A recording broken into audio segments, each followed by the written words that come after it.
It was Monday evening. A woman sat on the edge of an overpass overlooking I-25, and that Monday night she thought about jumping to her death. Fort Collins police got there in time, and for that she is thankful. But then police paid her a visit again. Here's our Anusha Roy with what happened next.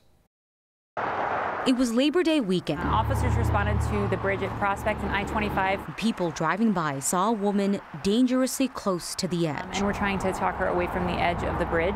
Officers shut down the interstate for about 10 minutes until she swung her legs back over to solid ground. I completely understand. That's a mortifying sight. 24-year-old Claire Gallagher blocking off a highway says that woman was her. I thought it was a good idea to die with dignity. Was it a good idea? No.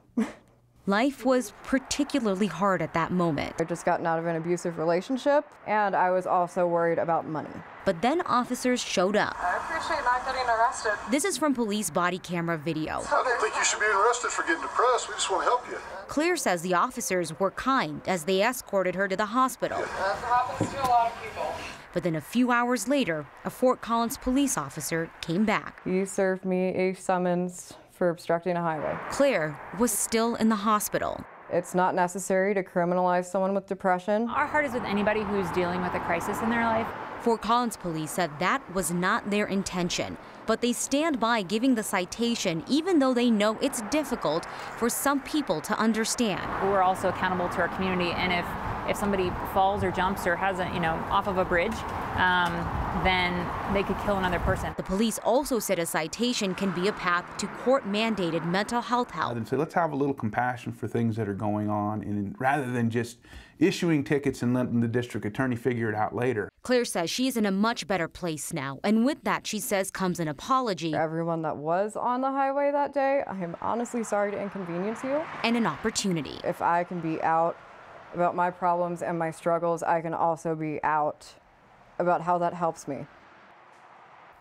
So Claire's lawyer says that they are working on a potential deal with the DA that includes mandatory mental health help over a 6-month period. And if she doesn't get in trouble for the next year, then all of this is taken off her record. But the DA said that they can't talk about this because it is an open case. They've got some court dates coming up. Do the officer have discretion? Could he have waited? Yeah, the Fort Collins police said, yeah, they can. But if they can't find that person later on, then they have to issue an arrest warrant, which they say they are truly trying to avoid, especially in a situation like this. Do we get the sense that this is normal, that other agencies do this? Fort Collins is not alone by any means. Denver and Aurora said if the situation warrants it, they can issue a citation, but for all of them, they said their #1 priority is getting that person help. And it looks like that's happening in this case. That's great. Anusha, thank you. Subscribe to the Next YouTube channel for the best of Next and some other stuff.